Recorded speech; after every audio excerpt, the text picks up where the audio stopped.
पूरे होश हवास में दसों दिशाओं को साक्षी मान के आज यहाँ पर ये वचन दे रहे हैं माननीय महोदया सभा जी कि हमारे परिवार से कोई चुनाव नहीं लड़ेगा और हमारे परिवार से नहीं, जब तक हम अपने पार्टी का केंद्र अध्यक्ष रहेंगे, मेरे कोई प्रत्याशी अगर वो कोई विधायक संसद बनता है, भविष्य में उसके परिवार से भी कोई प्रत्याशी नहीं बनेगा। ये होश हवास के साथ इन दसों दिशाओं को साक्षी मान के वचन देते हैं।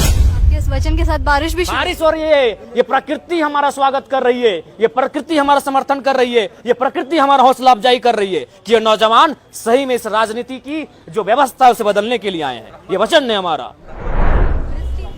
नमस्कार, मैं सबा और आप देख रहे हैं इन्फो न्यूज भारत। इस वक्त स्वयं जयराम महतो हमारे साथ जुड़े हुए हैं और सीधे तौर पर इनसे जुड़ेंगे और जानेंगे कई सारी बातें, क्योंकि कई सारी अफवाहों की अगर हम बात माने तो जो अफवाहें आ रही थी उसके अनुसार जयराम महतो विलय करने वाले थे बीजेपी के साथ। ही अफवाहों का कहना है, हमारा नहीं। जयराम जी, आपका इस पर क्या टिप्पणी रहेगा? देखिए, भारतीय जनता पार्टी 1980 की पार्टी है और हमारी पार्टी 2024 की है, तो एक नई नवेली पार्टी विलय क्यों करेगी? उनका दौर जाएगा, हमारा दौर आएगा, तो हम लोग आने वाले दौर के युवा हैं, तो ये केवल अफवाह महज है और इस अफवाह में कोई सच्चाई नहीं है। तो स्पष्ट कहना चाहेंगे, इस अफवाह से हमारा कोई संबंध नहीं है, कोई नाता नहीं है। हम लोग अपने पद पर कर्तव्यनिष्ठ होकर बढ़ रहे हैं, आगे चल रहे हैं और लगातार विधानसभा के चुनाव फतह कैसे करेंगे उस पर मेहनत कर रहे हैं। अफवाह उड़ी है तो चिंगारी कहीं ना कहीं जली होगी। अब देखिए, सिल्ली से जो खबर आ रही है, सिल्ली से कोई खबर नहीं आ रही। हमने वो बयान दिया था, वो बयान हम लगभग आधा दर्जन नहीं 1 दर्जन मंचों पे दिए हैं कि हाँ, हमने जनता को ये बयान दिया था कि आप हम पे भरोसा कीजिए, आपके वोट का कहीं सौदा नहीं होगा। तो उसमें बीजेपी थी या नहीं थी? देखिए, दोनों ही दल थे, दोनों ही दलों के पदाधिकारियों के माध्यम से वार्तालाप हुई थी। 1 से 18 मिनट, 1 से 7 मिनट 47 सेकेंड, लेकिन हमने अपनी बातों को स्पष्ट कहा कि हम लोग इस राज्य की भविष्य के रूप में, इस राज्य में एक विजन के रूप में आए हैं और हम लोग, अगर आप अपने आप को बदलने में सक्षम हो पाते हैं तो हम लोग सोचेंगे भविष्य में, लेकिन फिलहाल हम लोग अपना दम से चुनाव लड़ेंगे, एक नई आइडियोलॉजी के साथ चुनाव लड़ेंगे, एक स्ट्रेटजी के साथ चुनाव लड़ेंगे। तो आपके साथ बीजेपी का विलय होता हुआ खबर ही क्यों लुटता है? जेएमएम के साथ हो सकता है, कांग्रेस के साथ। सभा जी, आप सुनते नहीं है, लोग कहते हैं हम जेएमएम का बी टीम है, लोग ये भी कहते हैं हम लोग जेएमएम का बी टीम है। अब लोग, ये जब आपने अनाउंस किया कि आपको ऑफर्स आ रहे हैं तो बीजेपी ही क्यों संघर्ष पे लाई? नहीं, हमने दोनों दलों का नाम लिया। सभा जी, आप एक ही को एकदम काउंटर मार रहे हैं। अच्छा, एक बात बताइए सभा जी, 3,47,322 वोट, जेएमएम के प्रत्याशी से मात्र 20-22 हजार वोट कम। क्या हम लोग किसी का बी टीम है? हम लोग अपना ए टीम है, हम लोग फ्यूचर का एक बेहतर टीम है। भारत देश में इस बार 543 लोकसभा के चुनाव में 8,000 के आसपास प्रत्याशियों ने नामांकन पर्चा भरा। उसमें अगर फर्स्ट टाइम इलेक्शन लड़ने की बात, एज ए इंडिपेंडेंट कैंडिडेट किसी ने अगर सबसे ज्यादा वोट लाया है तो नो डाउट जयराम कुमार महतो ने लाया है। सब पूरे भारत की मैं बात कर रहा हूं। तो अब उस टीम को, उस संगठन को अगर आप बी टीम कहेंगे तो आप कहेंगे तो दुर्भाग्य है। हम नहीं कह रहे दुर्भाग्यपूर्ण, जितने भी न्यूज़पेपर्स हैं उनके अखबारों में ये छप रहा है। अखबारों में देखिए, सुर्खियां बनी रहनी चाहिए। अब ठीक है, कैसे भी रख रहे हैं, सुर्खियों में रख रहे हैं, तो ये भी बड़ी बात है कि एक अदना सा बालक अखबार की सुर्खियों में बना रहता है, तो बना रखिए। हमें सुर्खियों के साथ साथ अपने चैनल में हम लोग बने रहें। चलिए, आपका सम्मेलन किसी और चैनल और किसी और पार्टी के साथ नहीं होगा, ये तो आपने बहुत क्लियर कर दिया। पर आपने कहा था कि अगर ऐसी परिस्थिति उत्पन्न होती है तो हम पीछे से सपोर्ट करने का काम करेंगे। मेरे एक इंटरव्यू में आपने कहा था कि पीछे से सपोर्ट करने का काम। अगर जो राज्य के जो हमारे मुद्दे हैं, चाहे रैयतों की जमीन वापसी का, जीएम लैंड के रसीद काटने का, स्थानीय नीति के आधार पर नियोजन नीति तय करने का, जो उन नीतियों पर जो सहमति देगा, जो इस राज्य के हक हुकूक को बचाने का कार्य करेगा, जो इस राज्य के आदिवासी, शोषित, पीड़ित, दलित, अल्पसंख्यक पर अत्याचार ना करने की बात करेगा, जो इस राज्य के लोगों के साथ खड़ा होने की बात करेगा, तो हम लोग सोचेंगे।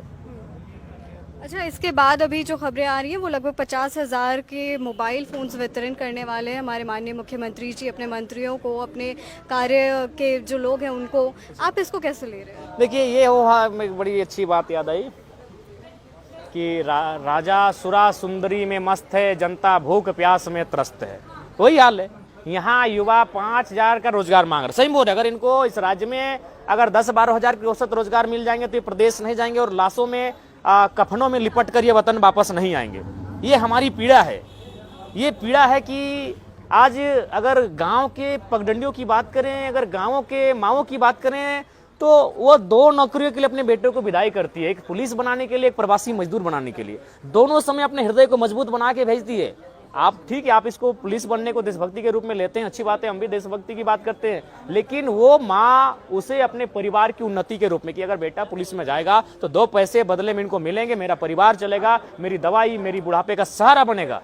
2 अवसर पर बड़े गमगीन तरीके से माँ बेटे को विदाई करती है, एक पुलिस की नौकरी के लिए और एक प्रवासी मजदूर के रूप में। लेकिन प्रवासी मजदूर की अगर बात करें तो जब उसकी डेड बॉडी वापस आती है, पूरा गांव मातम में तब्दील हो जाता है। और ये लम्हा हम लोग प्रत्येक 15 दिन में देखते हैं। ये हमारे लिए पीड़ादायक विषय है। तो इसलिए ये 60,000 के फोन, ये 55 लाख की गाड़ियां, ये 70 लाख का क्रिकेट का मैच, ये मनोरंजन, ये मौज मस्तियां, ये अनुचित नहीं है महोदय। ये हम कहेंगे कि जिस राज्य की जनता सुविधाओं से वंचित हो रही है, अगर वहां के सत्ताधीश अगर इस प्रकार की अटखेलियां मनाए, इस प्रकार के हरकतों करने का कार्य करें, तो ये उचित नहीं है मेरे हिसाब से। कुछ प्रवासी मजदूरों की वापसी हुई है और उसको लेकर के कल्पना सोरेन अपने पोस्ट पर छाई हुई है। सबसे पहले बात, आप हैं कौन? विधायक हैं। वापसी कहाँ हुई है? डुमरी में। ये नहीं लग रहा है कि आउट ऑफ प्रोटोकॉल हो रहा है। ठीक है, कल्पना जी का स्वागत है, लेकिन ये नहीं लग रहा है कि आउट ऑफ प्रोटोकॉल है। आप मिनिस्टर नहीं है। अगर वो गांडे की होती तो मतलब इसका मतलब वही है भाई, ये राज्य एक किन्हीं परिवारों के लिए बना है, जो मर्जी कीजिए, हम लोग जाए जनता भाड़ में। वही तो हो रहा है। तो परिवारवाद का आप इल्जाम लगा रहे हैं, कल जाकर आपका भी परिवार बढ़ेगा, आपके परिवार से कोई नहीं नजर आएगा राजनीति में? पूरे होश हवास में 10 दिशाओं को साक्षी मान के आज यहाँ पर ये वचन दे रहे हैं माननीय महोदया सभाजी कि हमारे परिवार से कोई चुनाव नहीं लड़ेगा। और हमारे परिवार से नहीं, जब तक हम अपने पार्टी का केंद्र अध्यक्ष रहेंगे, मेरे कोई प्रत्याशी, अगर वो कोई विधायक संसद बनता है, भविष्य में उसके परिवार से भी कोई प्रत्याशी नहीं बनेगा। ये होश हवास के साथ इन 10 दिशाओं को साक्षी मान के वचन देते हैं। आपके इस वचन के साथ बारिश भी बारिश हो रही है। ये प्रकृति हमारा स्वागत कर रही है, ये प्रकृति हमारा समर्थन कर रही है, ये प्रकृति हमारा हौसला अफजाई कर रही है कि ये नौजवान सही में इस राजनीति की जो व्यवस्था है उसे बदलने के लिए आए हैं। ये वचन है हमारा। और इस चीज का वचन कौन देगा कि जो आपका सोच है वो आज जो है वो 10 साल के बाद जब आप बड़े मंत्री विधायक बन जाइए और उसके बाद फिर यही रहेगा? देखिए, उस समय भी हम लोग वही रहेंगे, उस समय भी फुटबॉल के मैदानों में मिलेंगे, उस समय तो आज 2 घंटे इंतजार करवा रहे हैं, कल फिर 4 घंटे माफी चाहते हैं। नहीं, इंतजार इसलिए हुआ कि बारिश हो रही थी, रास्ते में गाड़ी खराब थी और प्लस हम लोग को भोजन भी करना था, तो उसके लिए माफी चाहेंगे। आशा करते हैं कि महान मुंशी प्रेमचंद ने कहा है कि इंसान को महान बनने के लिए 3 क्वालिटी होना चाहिए, लेकिन एक स्त्री में वो तीनों क्वालिटी बचपन से होता है। उसमें एक सहनशीलता, एक त्याग और एक माफी। तो आशा करते हैं आप माफ। एक आखिरी सवाल लेंगे। विधानसभा आने वाला है, बहुत नजदीक पहुंच चुका है डेट, और आप लोग का जो लिस्ट है वो अभी तक जारी नहीं हुआ है। अब कह रहे 4 से 5 नाम ही सुनिश्चित हो पाए। बारिश की बूंदों के बीच हमारी पहली लिस्ट जारी होगी, यानी सावन के महीने में, खेतीबाड़ी के महीने में। चलिए, बहुत बहुत शुक्रिया। तो ये हमारी बातचीत थी जयराम महतो के साथ, और क्योंकि विधानसभा नजदीक आ रही है और उसको लेकर भी कई सारे चर्चे हुए, तो अभी जयराम महतो किस तरह रुख ले रहे हैं ये आप देख पा रहे होंगे। और इसी और खबरों के लिए जुड़े रहें इन्फो न्यूज़ भारत के साथ।